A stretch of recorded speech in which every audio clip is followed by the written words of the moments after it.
we go. I'm excited to have Dr. Josie Beug on the show today. Dr. Josie is a holistic veterinarian in South Florida with 20 years practicing traditional Chinese veterinary medicine and animal Reiki. She's the owner of 5 Element Animal Wellness, where she shares her knowledge of all things holistic with pet parents. She's also just opened her first line of wild-crafted flower and stone essences for pets and their humans. Those are available at mollie-me.com, and that's Mollie, MOLLIE-me.com. Super excited to get into flower essences and stone.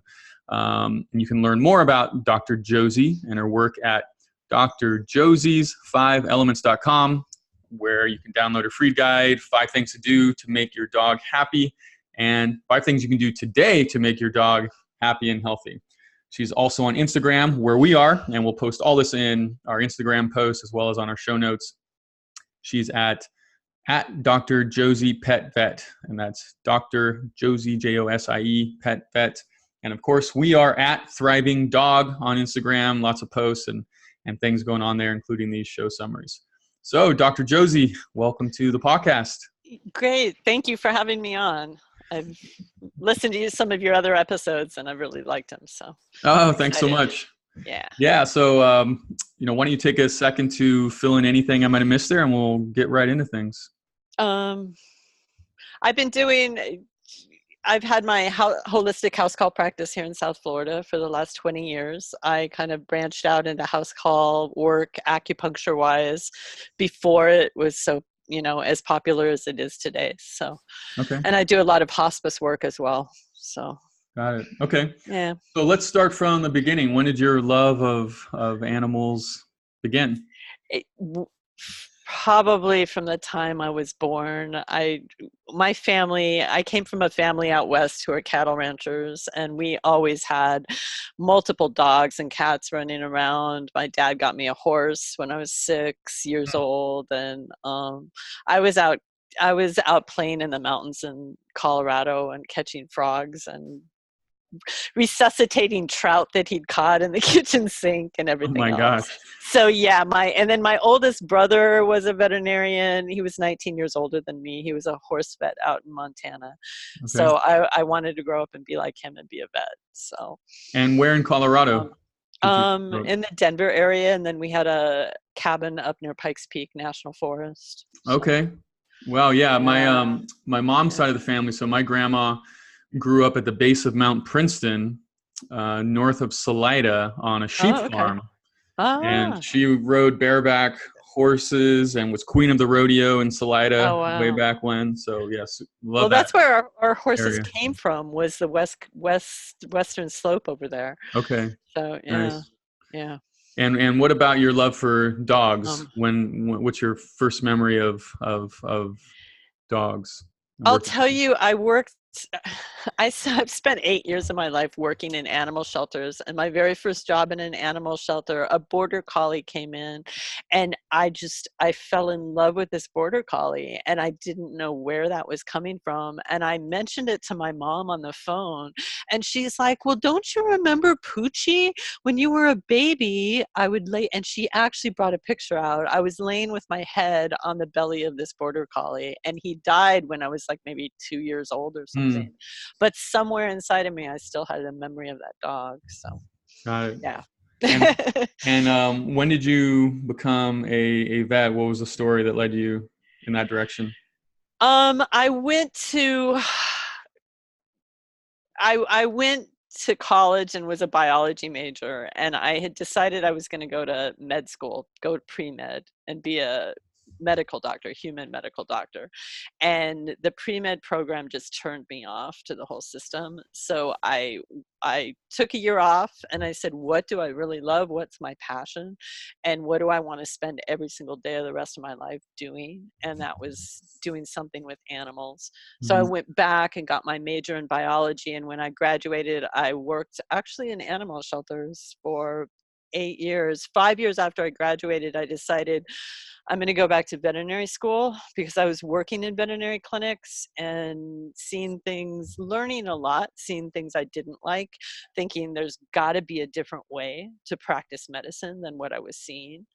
And some of the things that I was seeing was every single dog walking out of the clinic on the same two medications, an antibiotic and prednisone.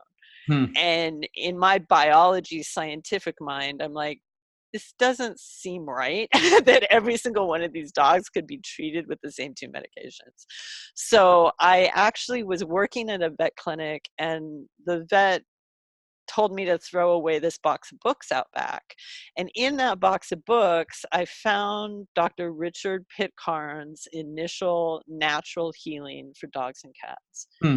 And he was one of the very first holistic vets, a great homeopathic doctor, and he started the homeopathic course, the certification course. So I took that home, and I found the American Holistic Veterinary Medical Association in the back cover, and I dialed their phone number and was like, this is what I want to do. I want to practice holistic veterinary medicine. And they're like, well, are you a vet? Have you gone to vet school? And I said, no, I haven't gone to vet school. And they're like, well, you have to go to veterinary school.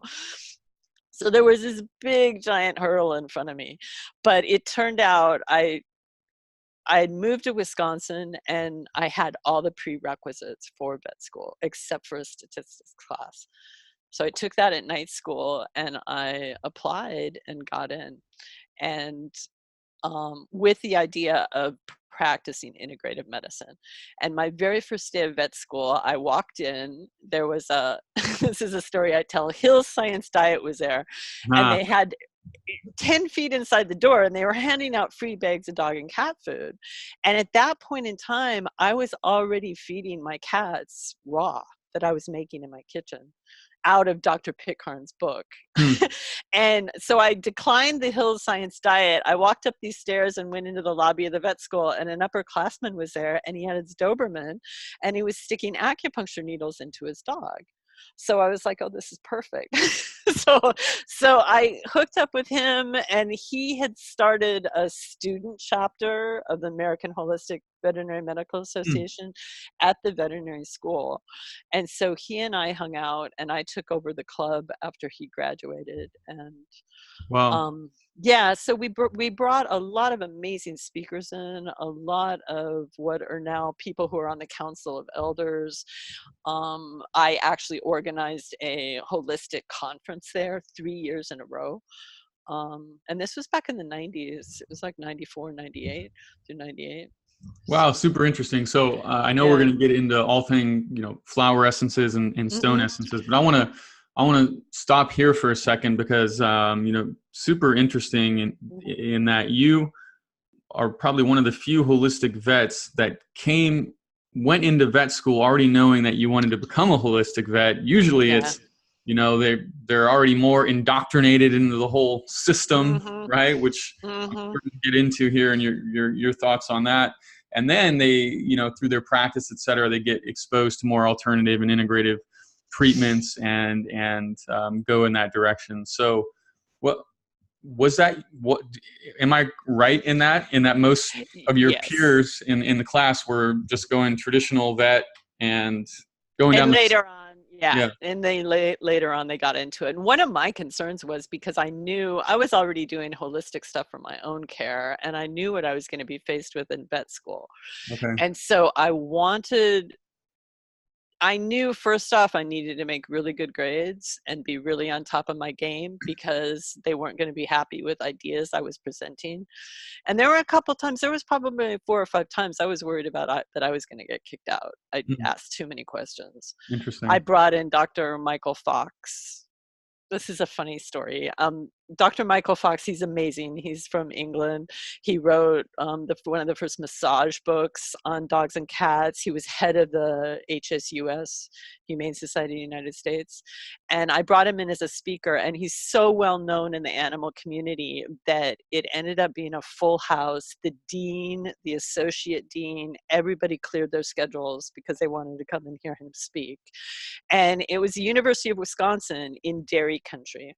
Okay. Holstein cows were the thing in Wisconsin. And so I got up in front of the whole entire veterinary school and introduced Dr. Michael Fox. And he got up there in his English accent, and the very first slide he threw up for his talk was a black and white Holstein cow. And he proceeded to say, the current state of milk production in this country is not milk. The stuff that's going in those buckets is nothing but antibiotic laden pus. And I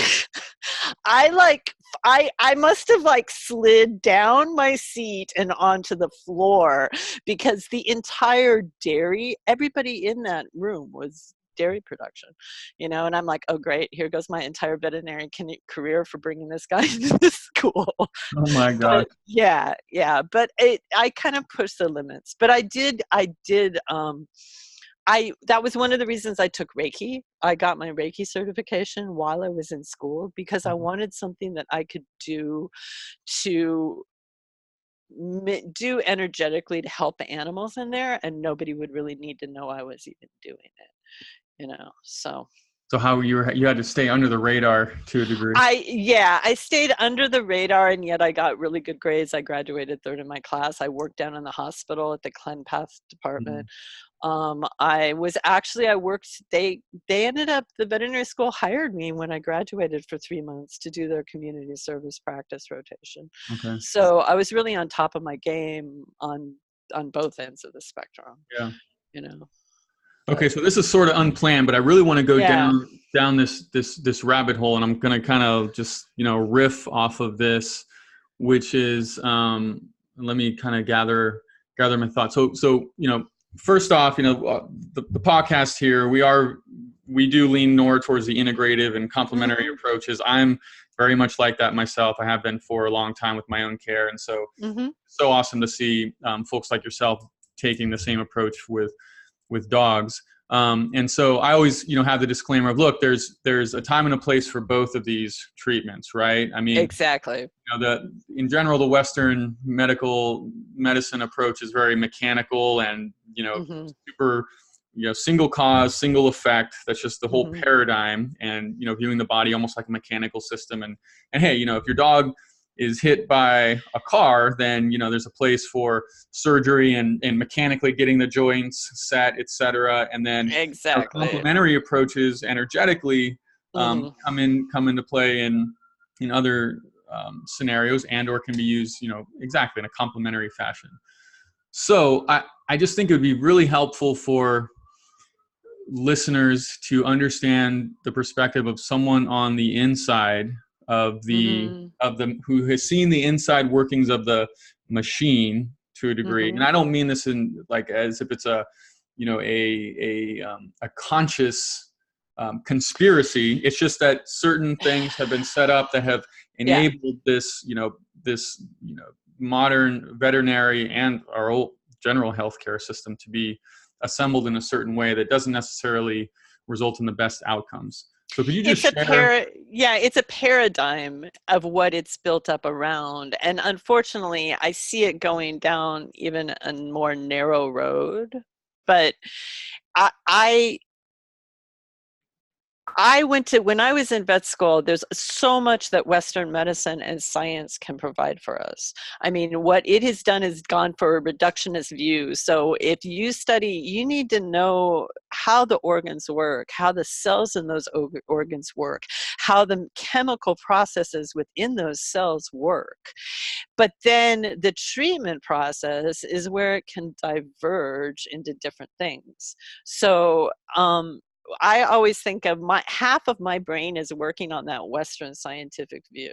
Okay, I'm thinking about, the red blood cell count, white blood cell count, what's going on with the immune system, what's helping the immune system, all these different things, the anatomy and physiology.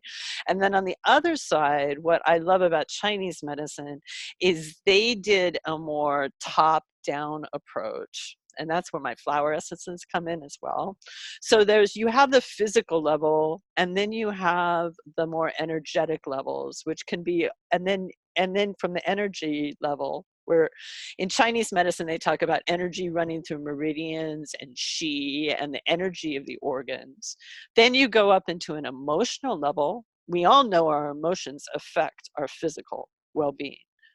Anybody who's ever been sick and going through a grief process from Mm-hmm. somebody dying and ending up with colds, that's emotions affecting us physically. Depression affecting us physically. Then we have our mental level, which can dribble all the way down to the physical level. And then we have the spiritual. So Chinese medicine operates, if you get your spiritual level in line and your mental and emotional and the energetic, then that's going to impact the physical. Whereas Western medicine starts at the physical and tries to get that impacted. And sometimes looks at emotional and mental, but a lot of times disregards it. Mm-hmm.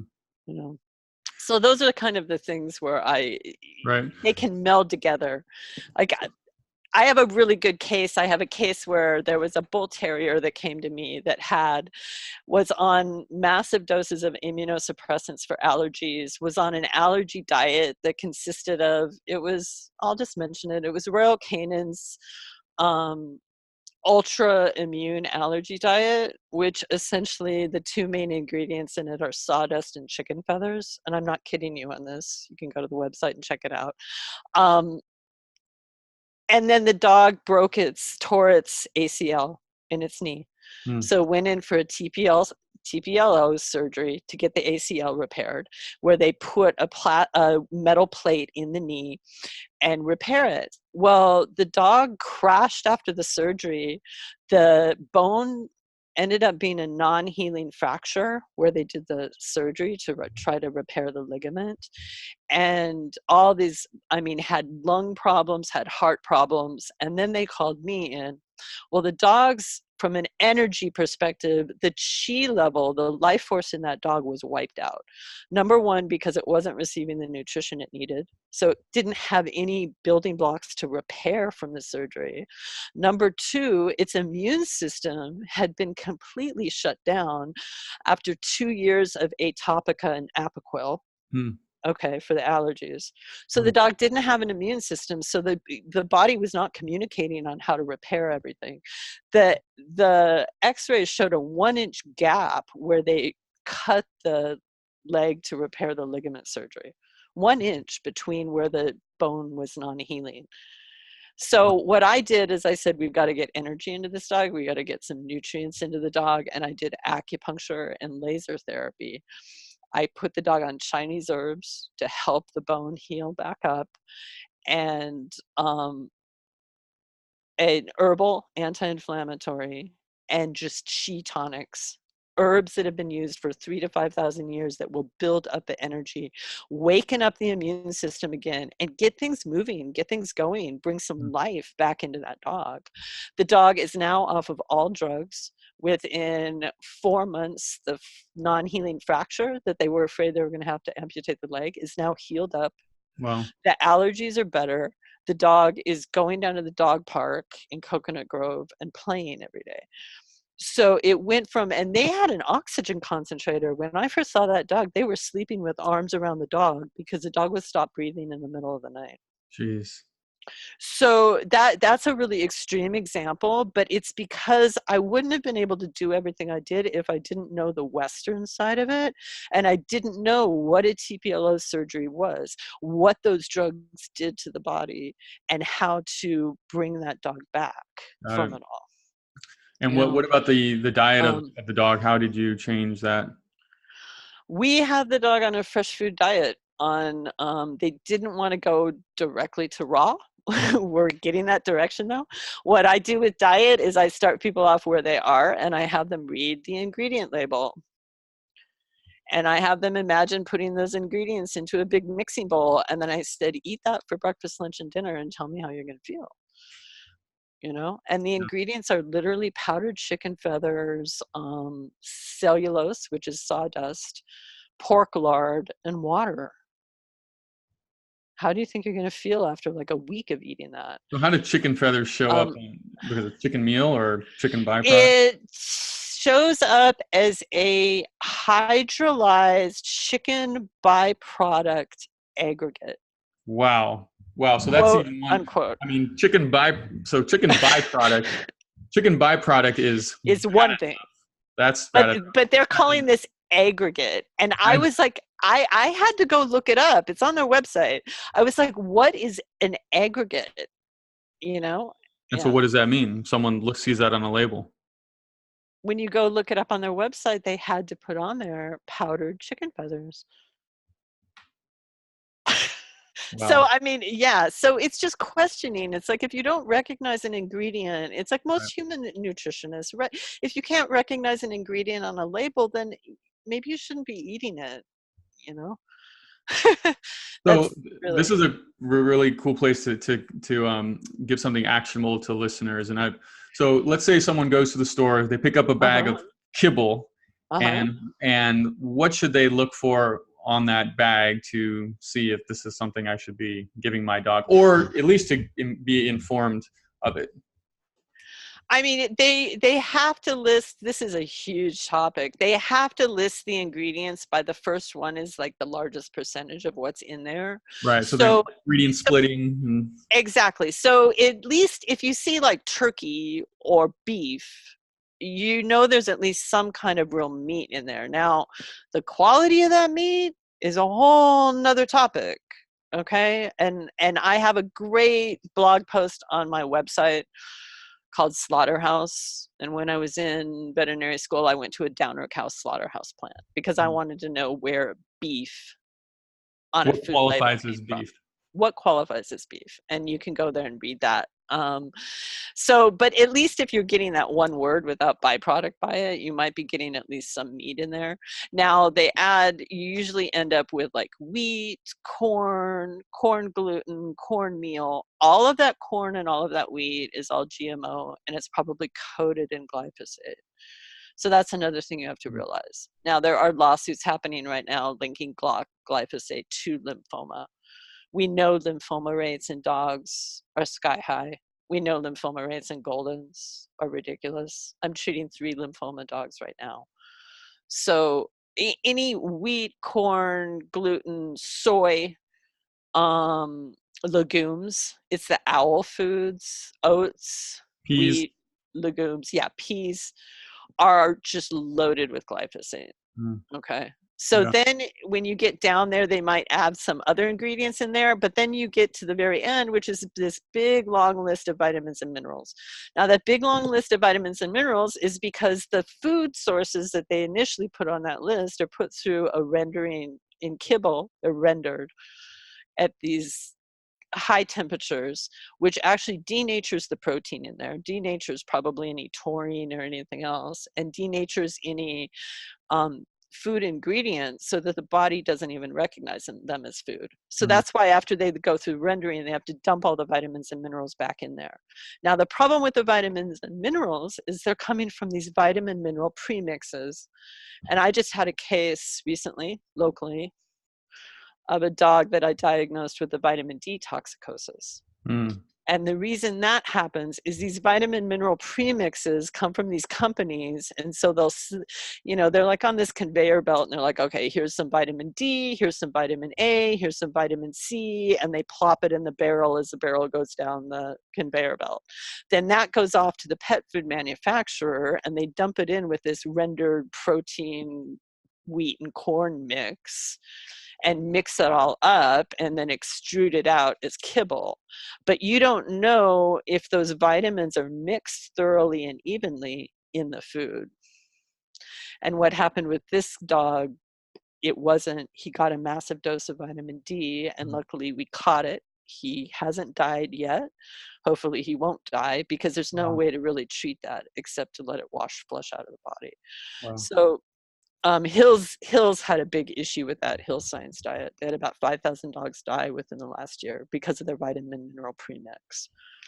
Yeah, super. I come from the So human side, and all these little things are you gotta look out for. yeah, and I think, I mean, over the last 20 years, I think I started eating clean and organic 15 years ago. And it's our whole food supply is compromised, you Hmm. know. Yeah, yeah. So It's almost, which is pretty rough. so I listeners know that I have a brand of supplements for golden retrievers called Mm-hmm. Sunny's, Forever Golden. And so that's what we designed that product. First of all, no GMOs, none of the ingredients are, Good. and we had to go way out of Yeah. our way to get these ingredients because, It's hard. the pet supplement manufacturers have their standard stock of stuff. And they say, hey, Yep. why don't you just use our stock formula and put a picture of a Mm-hmm. golden retriever on the front? I was like, no, the whole point of this brand is what I wish I could have given my dog, Sunny. Good for you. Yeah. Before I went home, before I left home for the military, and I never got to see him again. Yeah. And Yeah.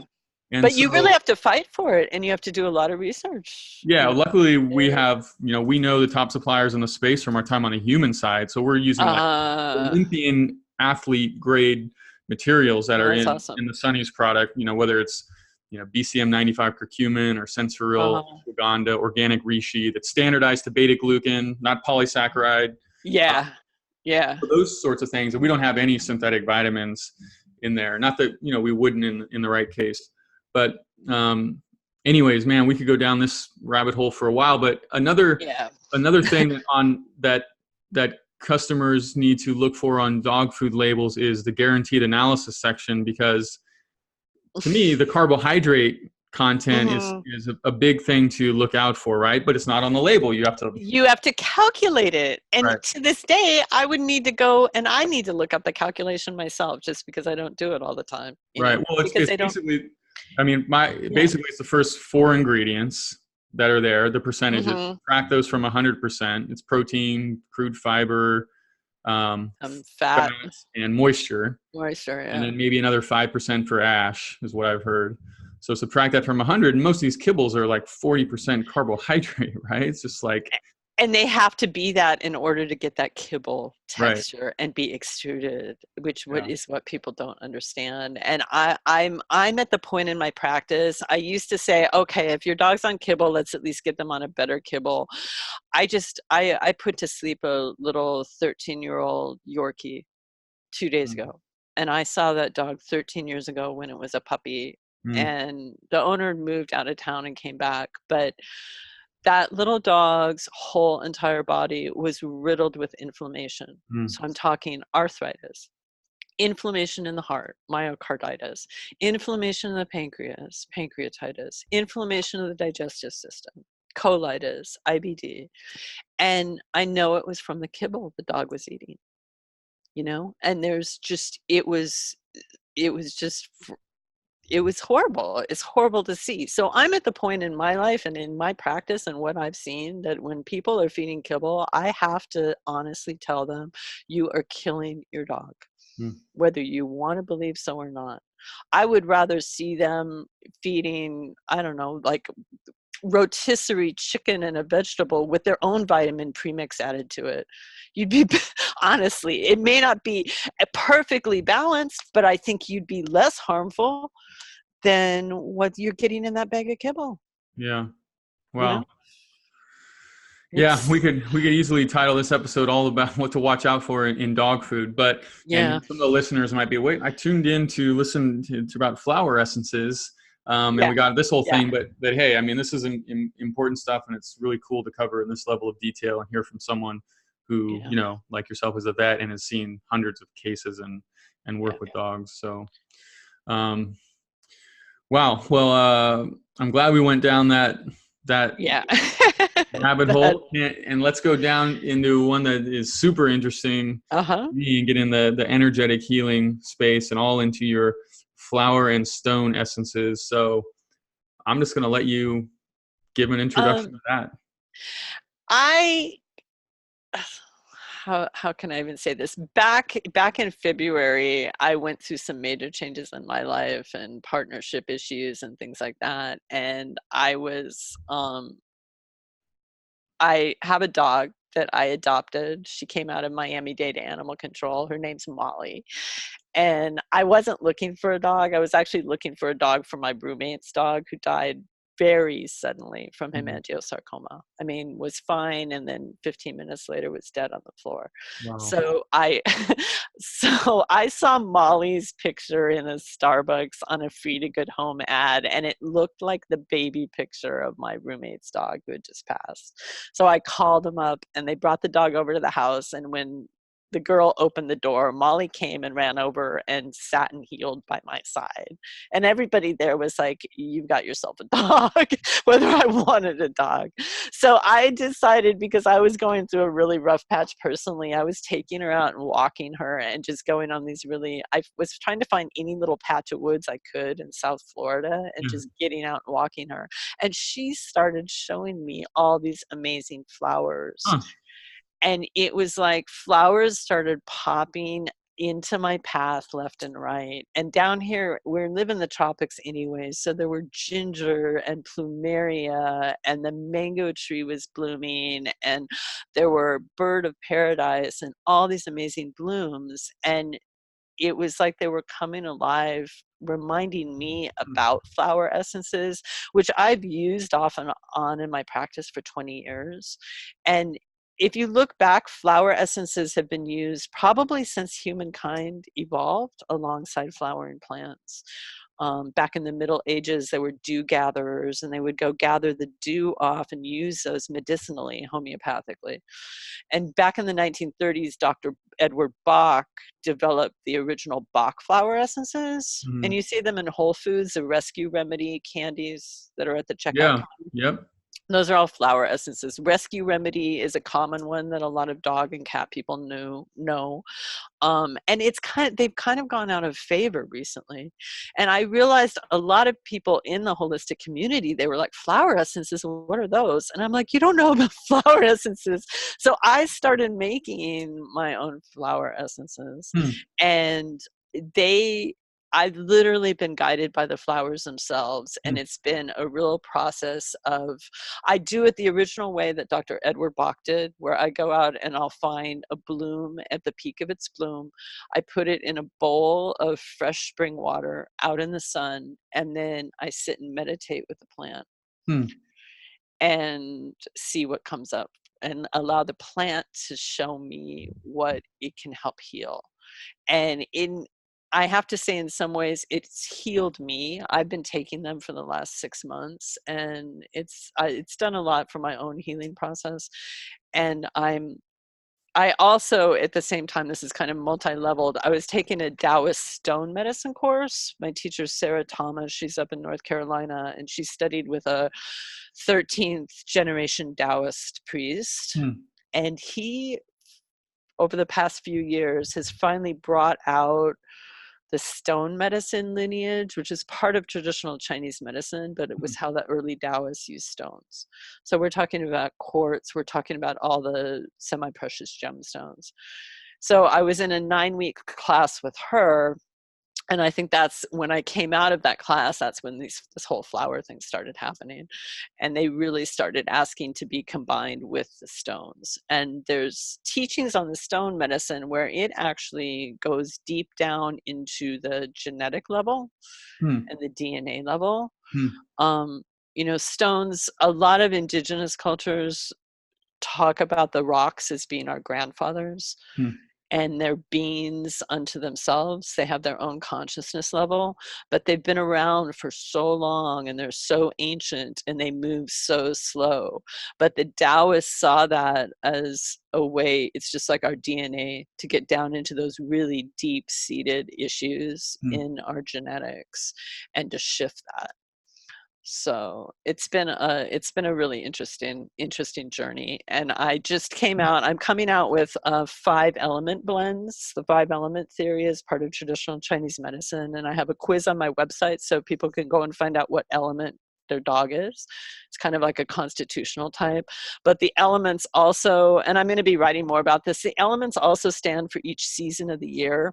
So right now we're in the metal element season of the year, and with lung diseases, colds, flu season. So I'm going to be coming out with a metal element flower essence. I have my fire element out. I started with that. The fire element has to do with the heart. And in any indigenous culture, I mean, whether it's Chinese medicine, I've done a lot with the Lakota Indians, I've done a lot of different things, but the healing starts with our heart center. And there's a great it's called the Heart Math Institute. They're online, and they've done a lot of research, scientific research on the heart is a huge generator of electromagnetic field around the body. And so if you get that healthy and you get that electromagnetic field really healthy, then that translates into good energy running through your meridians and your whole body. And so it's healing the body from the energetic level out. Yeah. So that way we can be if that system's really healthy, we can be more resistant to the toxins in the food. But what ends up happening, we don't even want to eat the toxic food. Like, you get to a certain state in your life, and I'm sure if you've been doing a lot with nutrition, you look at certain food and you're like, that's not going to make my body feel good, so I'm just not even going to eat it, Right. So Okay, so I'm going to take a step back, because we yeah, started talking it's about a flower lot. essences, and then I still don't know what a flower essence is, and I'm guessing a lot of people don't. So walk through again how a flower essence is made, number one. Number two, how it is then packaged, and number three, And how how it you is take it. consumed. Yes. Okay, so you take a fresh bloom and you put it in a bowl of fresh spring water and you put it in the sun. So it's an alchemical infusion between the water molecules and the sun, and the energy of that flower literally infuses the essence of the flower into the water. So it's like a hydrosolar extraction. Exactly. But there's actually from a chemical perspective. There's no chemical actually in the water. I don't know if you're familiar with Matsuro Emoto. He wrote a book called The Hidden Messages in Water. It was back in the 80s, or no, not even that far back, like 10 years ago or so. My cat's joining the picture. Hi, cat. The way water molecules are formed, there's a hydrogen and an oxygen, and the two hydrogen molecules are formed at different angles from the water. Okay, so he took electron micrographs of water. Some water was literally yelled at, like anger, yelled over a glass of water. Another glass of water right next to it would be like, say, meditated on, or a mantra chanted into it. And then he photographed that water, and the water that was yelled into came out as this muddy, brown, ugly blob. The water that had the mantra said over it came out as this beautiful snowflake.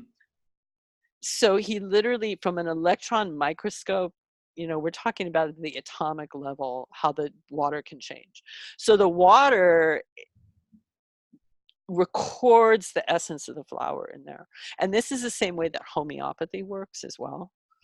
So then I take the water after it's been fused with the bloom and filter it. I pour it through a coffee filter, and it's preserved with brandy or alcohol. Mine is preserved. I found a really nice organic French cognac. So you preserve it with that. So it prolongs the shelf life. It pretty much has a shelf life that'll last for 10 years. And then the way you take them, the traditional way is to just take like 5 drops twice a day under the tongue and orally. With animals, you can put a dropper full in their water bowl. So every time they go to their water bowl, that will infuse their whole water bowl with a flower essence. So every time they go to the water bowl, they're getting a little bit of it. And then you take it. I mean, some of them you can take. One of them I've taken up to like 2 months at a time, and you'll start feeling a shift. You can also use them topically. I've rubbed them into my cat's ears. You can rub them onto acupuncture points. There's a whole methodology called floral acupuncture, where you use flower essences rubbed into the acupuncture points. And it's interesting, a lot of people down in South America are really, they're using them a lot more than they are here. So. Interesting. So you said something earlier, which was that there are actually why would there not be any compounds that are extracted into the water? There probably is some compounds in there, but that's not what you're looking at. You're looking at those hydrogen bonds in the water, and then literally the molecular shape of the water has changed. Okay, so the idea, as I understand it, is that flower essences are water, which has been it has been infused with the energetic signature of a flower. May or may not have any actual flower compounds in Mm-hmm. water. It could just be water. So it's like water that has been around a specific type of flower, and Yeah. its signature has been infused into the water is the Into that idea. water. Yeah. Now scientifically, at least with our the measurements that we would have, Yeah. one would be able to, under a microscope or other measuring device, be able to tell a difference in the geometric structure of an arrangement of the water molecules, different lattice type of Correct. structures or something else, Correct. as I understand it. Uh-huh. Okay. And the stone elixirs are made the same way. And they were making stone elixirs like this for thousands of years. But the water can also take on the energy of that stone. So when you take it, flower essences specifically work on more of the emotional plane and above. So emotionally, mentally, and spiritually. Dr. Edward Bach talked about them being a soul healing. He was actually an MD and worked on vaccines way back in the 1920s and 30s, and he developed a chronic disease and he healed himself.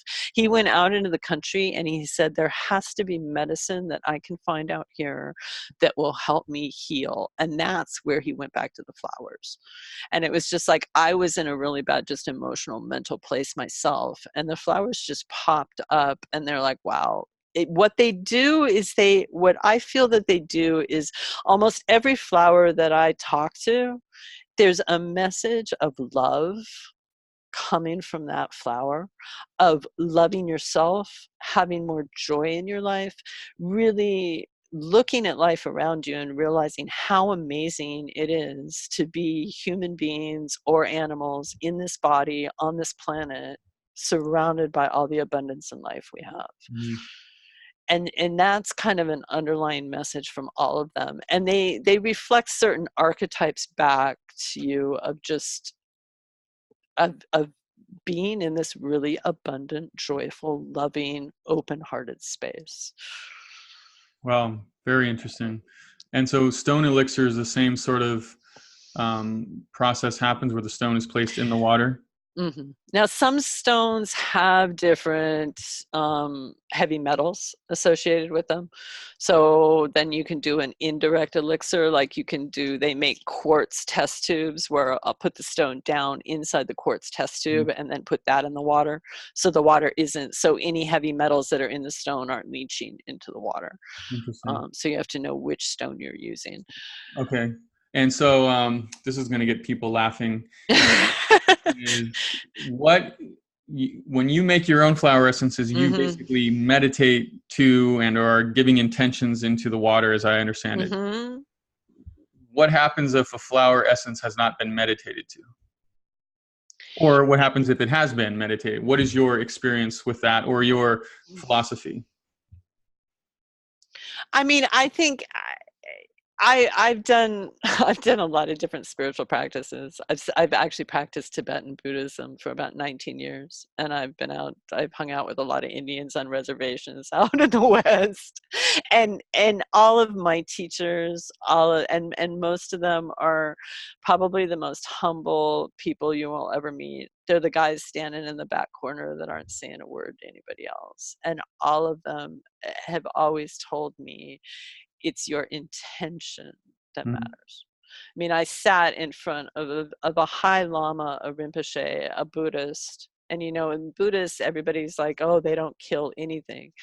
And I asked him in a group of people, I said, Rinpoche, I'm a veterinarian and I euthanize animals. I put them to sleep. And what are your thoughts on that? I really, from a spiritual point of view, am I getting negative karma because of that? What is going on? And the room got really quiet, and I sat before him, and it was a long 10 minutes of absolute silence in a room of about 150 people.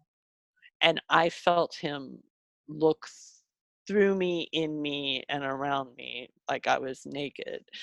And his answer to my question was, if your intention is to ease the suffering of that other sentient being, then you're doing the right thing. Mm. So that's kind of how I do everything, is if my intention is to ease their suffering and it's to help, then that's what matters.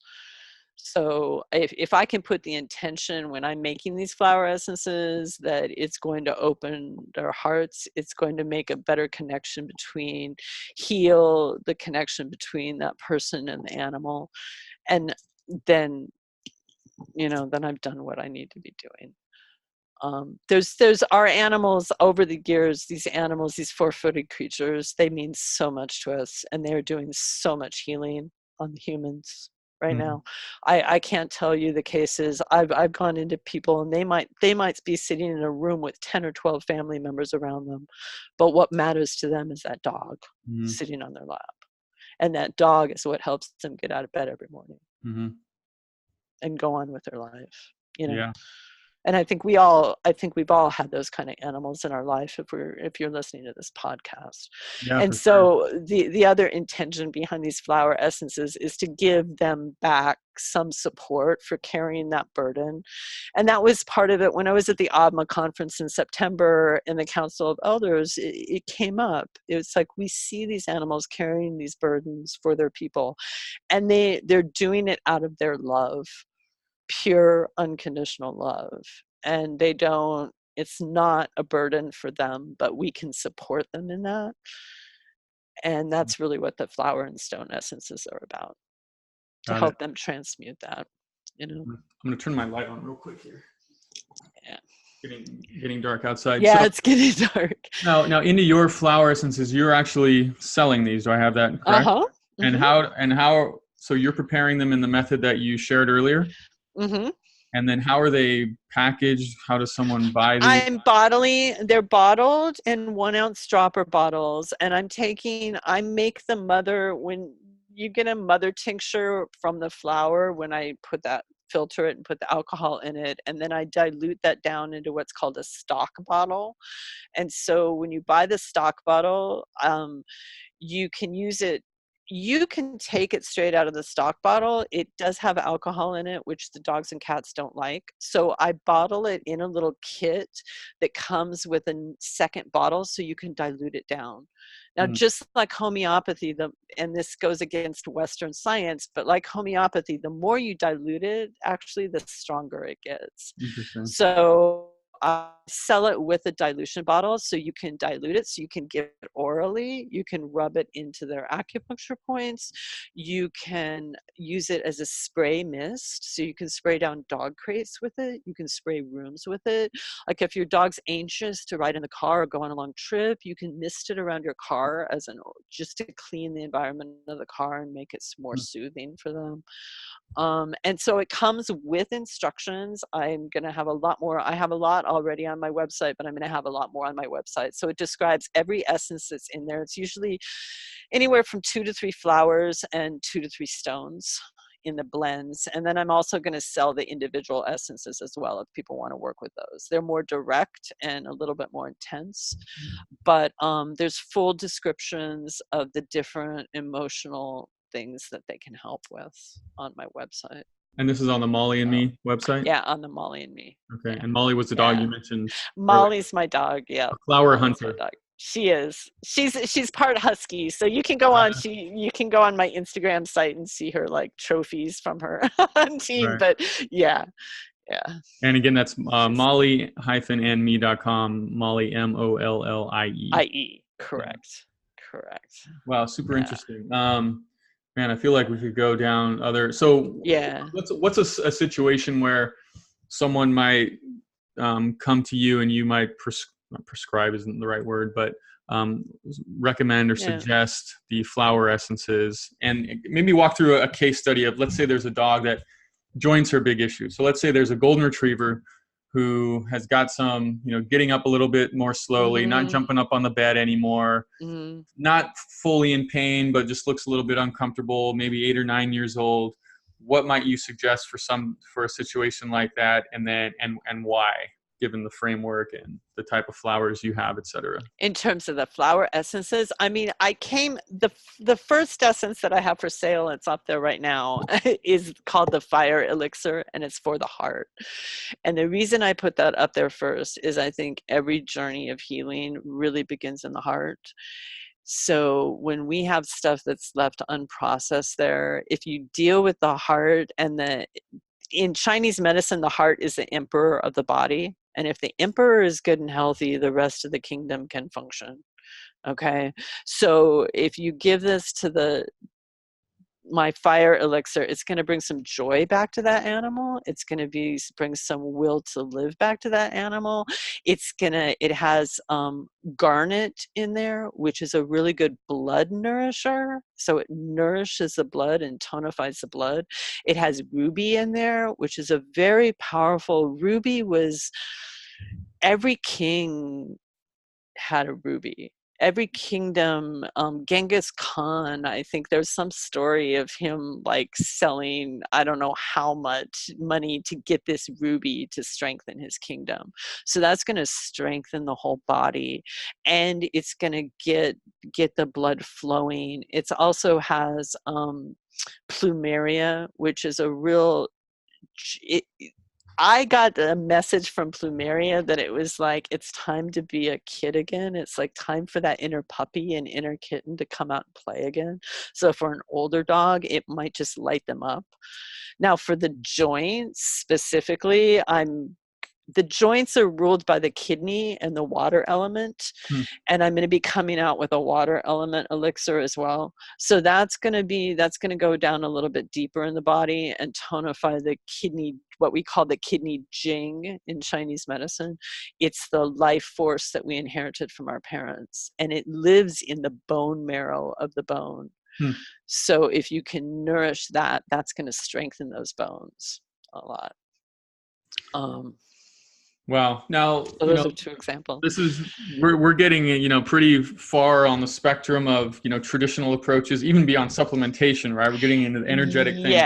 Yeah. So, let's say to what extent would you actually begin this sort of work with a dog that is still just eating basic kibble, or would that dog, would that owner, and look, this is probably an evolution of the owner and the pet parent's own paradigm and mental shift. So it seems like, most people that are looking to take a different approach are probably going to start with something that they really understand, and then they expect to see a difference. Would you think that, it's kind of like a progression of, we start with food and then supplementation, and then maybe we expand into the...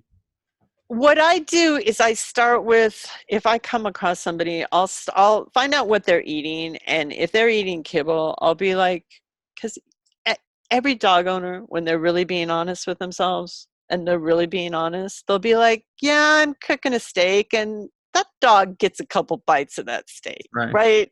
They're going to lie. They've been trained to lie to their veterinarian about that.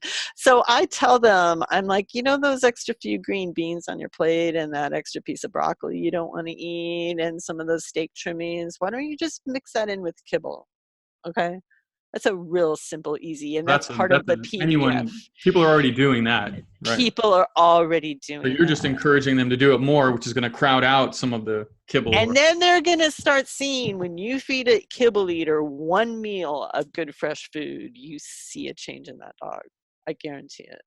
Then I also do supplements. If a dog is having really painful and having a hard time getting up, I'm going to put them on an anti-inflammatory. If they're bad enough, I might even put them on something like Metacam for a week or two.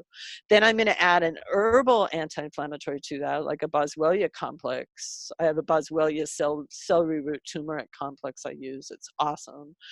So I'll add that in to get that pain relief, so that I'm making the dog feel better. Then I'm doing acupuncture, because people are a lot more accepting of acupuncture. They can see me sticking a needle in. When I could do acupuncture without actually putting a needle in the dog, but people are like, you're not doing anything, you're just sitting there. They don't believe it. So me putting the needle in the dog allows them to open up their mind to she's actually doing something. Then I'm also massaging the dog. I'm teaching them massage techniques to do on the dog. And then I hand them this little beautiful bottle of flower essences. And I'm like, take a couple drops for yourself and put a couple drops in your dog's water bowl. And just do that over the next couple weeks until I see you next time. And it's something they can do. It's not going to hurt the dog. That's one thing why I did the flower essences. There are no side effects to it. If the dog doesn't need it, it's not going to hurt anything at all. They can order it from me online and they can use it to their heart's content. And it will hopefully it'll shift things, whether they realize it or not. I mean, I've had some hardcore traditional people that have never been to anything alternative in their lives. And I've had multiple clients of mine avoid hip and knee surgery themselves because they saw how their dog felt better. And then they went and searched it out for themselves, which that's really awesome to see, So can people use your flower essences for themselves also? Yes. So And that's the other thing. It's like medicine that they can take with their right. dog. And so in a worst case scenario, someone who's like, I don't want to give my dog any weird stuff. All you can really just say, well, it's just water. Exactly.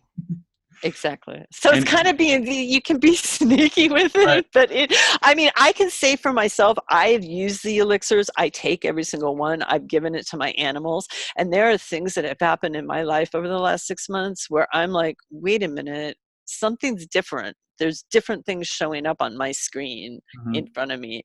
And then I'm like, oh yeah, I started taking that stone elixir, So it shifts things. Let me ask this though. I mean, because if a flower can impact the water when it's in there, it seems like things outside the water could impact the water. So let's say that you make this amazing flower essence, you bottle it up and you ship it, and it's now in the customer's home. And let's say that home is a really negative environment, or let's say that they put the flower essence next to their television. Microwave. Microwave. Yeah. Don't microwave them. I should put that on the label. in theory, under the formula or this approach, what is the thought of that? Like, how long do these flower essences last in this sort of?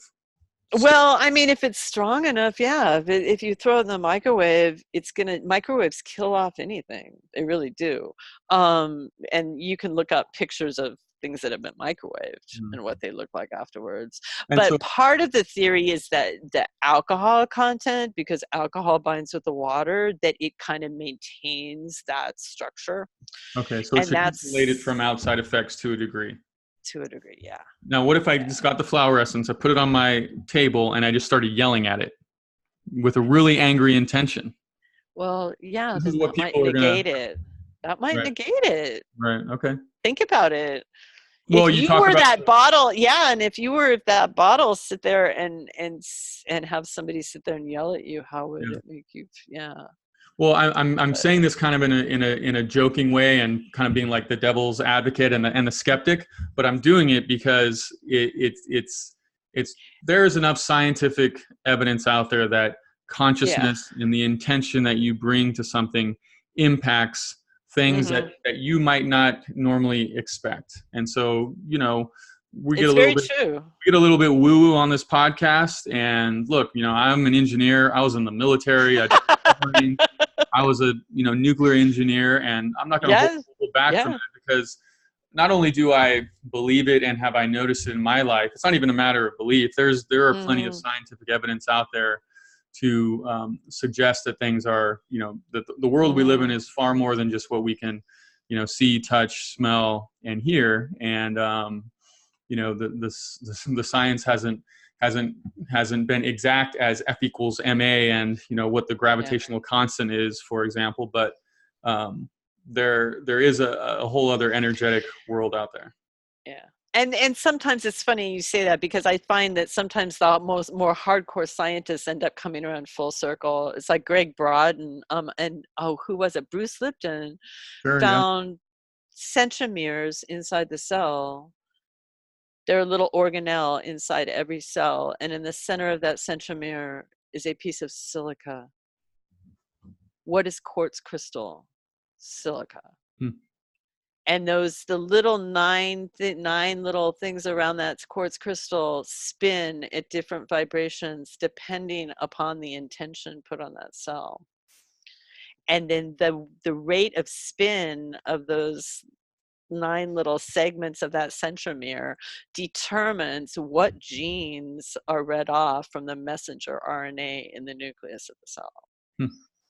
So he's actually found that pathway of intention and how it affects our genetic, what's read off. And has he written a book? Yeah. What's his It's name? The Biology of Belief. Oh yeah, I've read Bruce Lipton's book. I don't remember reading about that Yeah. specific mechanism. I don't know if it's in the book, but I saw him speak years ago when that book came out, and his whole lecture was on that mechanism.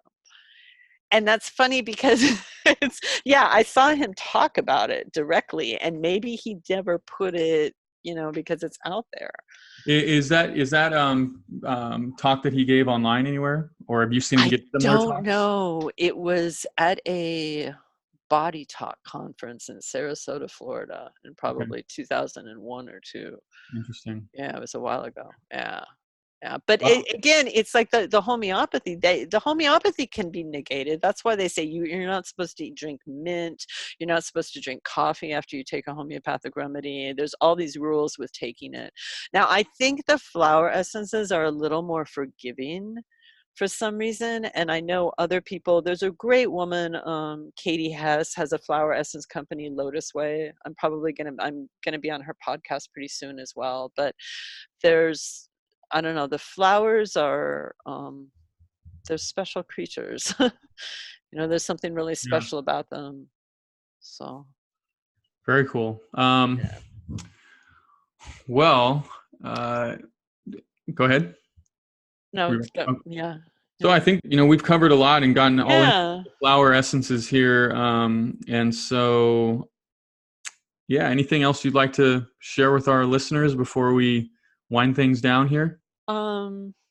I mean, if you're brand new to this, I have a PDF. You can find it on happy healthy dog dot today. And that's a place for people to get started. It talks about, vaccines, heartworm, flea, things that they can do when you go into your conventional vet, questions you can start asking. It's like reading that dog food label, just start looking at things, Okay. questioning. So that redirects people to a page where they can get your They put in my email address, and then they're going to get like a little mini ebook. got it. Okay. That's a nice Okay. looking page there. Cool. Yeah. Uh, So it's a good starting off place for people who are brand new to all of this, okay. So that was happy and healthy dog. Happy healthy dog dot today. Yeah. Happy healthy dog dot two. Cool. Okay. Yeah. And your other websites, we'll put all Um, these on the Instagram post and in the yeah, show notes. definitely. I mean, I see house calls in South Florida. I have about a 2-month waiting list, so that's why I'm not really I'm not taking any new clients until after the first of the year. So house calls, you Um, go to the house. I go to the house. I pretty much it's for people who they want acupuncture, they want an alternative method. I do a lot of more difficult cases, Got it. internal medicine cases. I get a lot of the cases where they've spent thousands of dollars on diagnostics and their animal still isn't feeling good. I can do something to help them make them feel good. And if they can't, that was another reason for coming out with the flower essences. I mean, for, $35, you can buy this bottle, you can give it, and it's going to help on some level. I will guarantee you that just from myself taking them, it's going to help them on some level. So, Excellent. And those flowers, without causing harm, and those can be bought at Mollie, and me, MOLLIE hyphen me.com. And correct. then Yeah. your other site is Yeah. drjosies5elements.com, Okay. drjosies5elements.com with the number 5.